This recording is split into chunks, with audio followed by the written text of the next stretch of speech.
Hi everyone, and welcome to Roundtable. My name is Dan, and I'm the primary content creator here on I Feel Like Learning. As a student in the life sciences, I'm not always exposed to interesting topics in fields like the humanities, government, and non-STEM related concentrations. That's why I brought on some friends who are here to teach you and me about a topic outside of my expertise. Welcome to Roundtable. Hi everyone, and welcome to the first episode of Roundtable.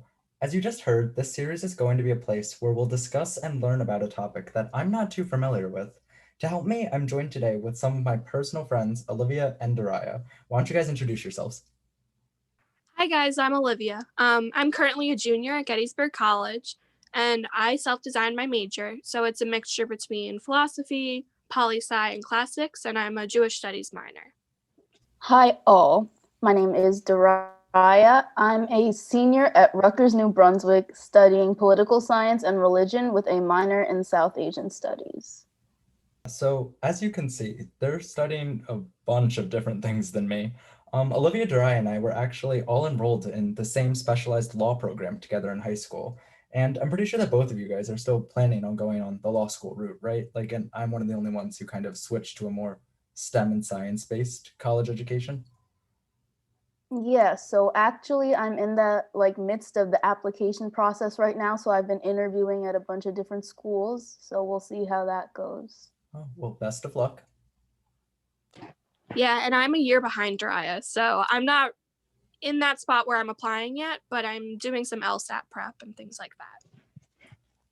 No, yeah, that's definitely interesting to see kind of where we all kind of turned up over these past few years since high school. And it'll be cool to see where we end up in these next or upcoming years from now. So, given that Inauguration Day is coming up this week, um, I think it might be fitting just to kind of talk about this past election cycle and just general electoral procedures and political procedures.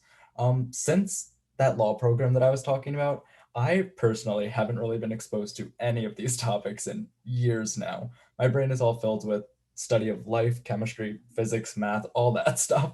So things like government and politics are basically brand new to me when I hear them. So I thought it might be interesting for today's episode, just because Inauguration Day is coming up in a few days, to just kind of talk about general electoral procedures, and a little bit of an overview of government and politics, and see what you guys had to offer on those fronts. Olivia, what do you have to offer on those fronts? Yeah, so unlike Dan, I am not studying science and all of that, and I'm so glad. I hate that. But what I love is learning philosophy and political theory and things like that. So it was great while going through the election this year. I was able to study all different aspects of political theory and things like that. And I wanted to talk a little bit about populism and how it pertains to the Trump um, presidency, the Trump, what is it called? Campaign. Thank you. That's the word I was looking for. I want to talk a little bit about populism and how it pertains to the Trump campaign this upcoming election, as well as how it acted in 2016. So, for those of you who don't know what populism is defined by two characteristics. The first is that they're anti-elitist, and I think this is something many people know when they first hear the idea of populism. They think the people against the supposed elite who are controlling things. But another important aspect, because you could be anti-elitist without being populist. Populists are always anti-pluralist, which means they don't accept any other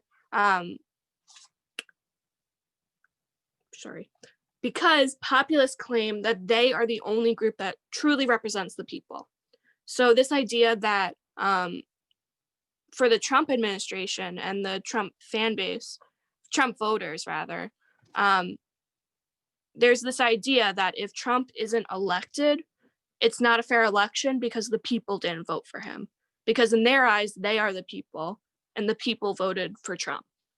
So I think that relates a lot to the idea of fraud that's come up since, and why a lot of people don't believe in the election results right now.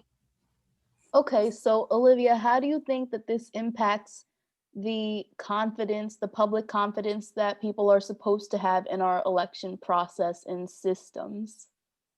Yeah, so it's a little hard to answer that.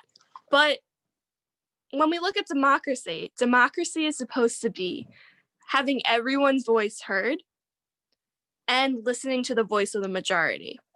Um, when we have people who are populist and are involved in populist movements, it becomes a little tricky to communicate with them, to properly understand that your one opinion doesn't correspond directly to the majority. Um, I don't even remember what your question was. That's okay. Yeah, public confidence, but whatever. So you said that elections should be decided by the majority. So how did you feel about the 2016 election where the Electoral College, pun, trumped the popular vote? Good pun, Deeraiya. um, yeah, I mean, I think this is something so many of us have been thinking about. When we have the 2016 election where millions of people overwhelmingly voted for Hillary Clinton and somehow she still didn't win. I mean, many of us are scratching our heads at that. For those who don't know, our country works under an electoral system where democracy is not run by direct vote um, or by the people directly. Instead, we have the Electoral College. And I think Deeraiya could actually speak a little bit more about this than I can. But in this system, we trust them to accurately understand our votes and so on. Yeah, I mean, basically how it works is that each state has a certain number of electors, I don't know, whatever. So they have to reach, is it 270? Is that the number? Yes. Okay. So the candidate has to reach 270, which Joe Biden did. And in 2016, Trump did that, despite not having the popular vote, where he lost about like 3 million, I think. So, anyways, the reason why that happened is because the states in which Hillary Clinton lost, aka swing states like Pennsylvania, Florida, etc., what happened was she lost by comparatively small margins. So, you're looking at like the states, like all the electoral votes go like every single one per state go towards Trump, but then the real representative votes of like each person are divided like 47-53 or something like that. So when you have a winner take all system like that, it gets difficult to have a representative democracy. And I think on top of it, a big issue that's come up is realizing that the number or the population size doesn't always correspond directly to the number of electoral college votes. A lot of people have been bringing up the whole point of how like your vote in Wyoming is a lot stronger than a vote in our state of New Jersey or in Pennsylvania or wherever, just because they have so few people and what's it called, the ratio of people to that electoral vote um, is much stronger than a more populated state. Yeah, which is why a lot of people in most states think that their vote doesn't count during the general election. And, I don't want to discourage people from voting, but sometimes it really doesn't. But there's also local elections that we have to worry about and state elections. So for those things, I think it's definitely important that you vote. But in certain states like New York, California, and like, New Jersey, it really kind of doesn't matter for the presidential election. But still vote anyway, because you get a sticker sometimes. Yeah, and Deeraiya brought up a really good point. Local elections are so important. Grassroots movements are really the cornerstone of change in our democracy in our country.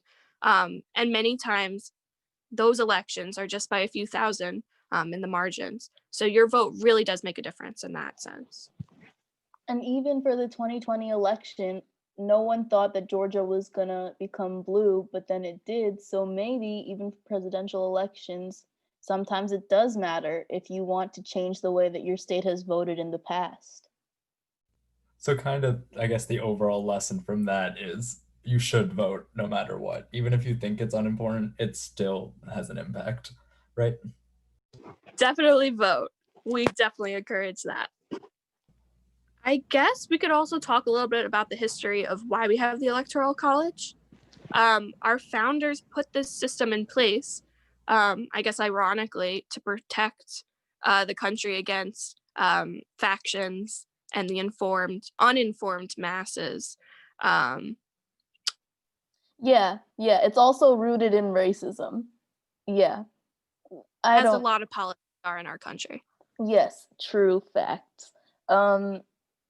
Yeah, because, the 3/5 compromise and everything. Daniel, True. you know what that is. Dan took enough of APUSH and AP Gov to know that at least. I do remember the 3/5 compromise. Yes, that is one of the few things that I have retained from high school.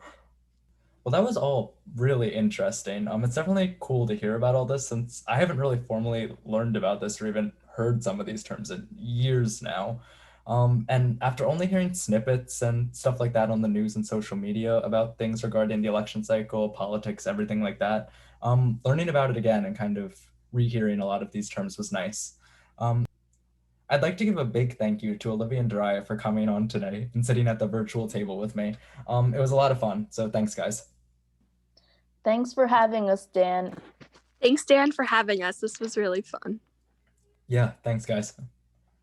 Thank you for watching this episode of Roundtable. Be sure to like and subscribe to stay up to date on all of our new releases. New episodes of Roundtable will be available every Sunday. Also, be sure to check out other content from I Feel Like Learning, as well as all the other I Feel Like productions. Until next time, keep asking questions, keep staying informed, and keep on learning.